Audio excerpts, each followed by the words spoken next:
Thank you, ma'am. Magkano isa? 165. Ay, ano na lang po doon sa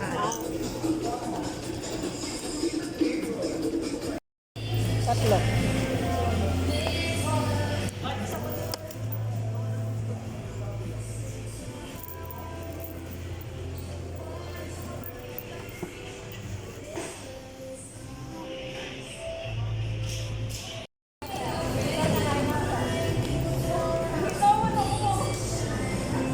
you. With the helicopter. Helicopter. Janik, you know, helicopter, helicopter, helicopter, helicopter. Officer Candidate Course, Batch 2023-01, after having been satisfactorily completed the prescribed program of instruction for PSOCC to the credit of 720 hours, are hereby declared graduate effective today. And I sign. Congratulations.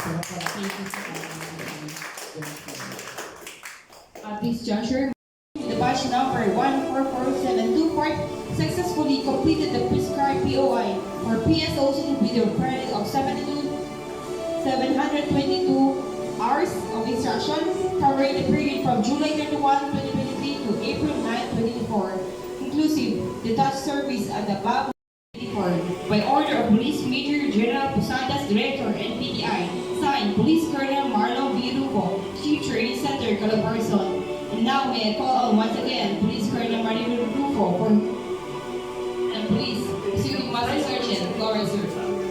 Is masyadong close na kahit sa academy, pinahagsawan ako, hinatid pa ako, may dadadalang mga unahan, buko, balita-balita na sabon. So hanggang ngayon, ganoon pa rin pag may time na uuwi, talagang tatawagan niyang umuwi, kahit sabi niya na ako ang magpamasahe sa'yo, basta makasama ko. So nakita ko yung support ng isang nanay.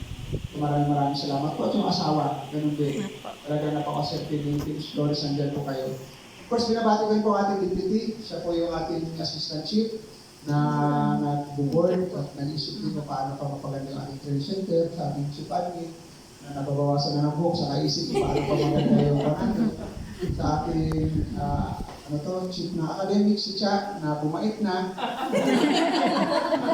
At ang ating registrar, dito po, taga Mindoro. So gusto niyang hindi mo na makakita ng mga taong may buntot, kaya dito mo siya. Pero kasi sabi nila, yung mga koda mo kasi mangyan, may buntot. Mangyan naman si Will, taga dito na naman po ito. Si Binil naman is taga po ito, taga Cordillera. So ayaw na rin niya ng malamig.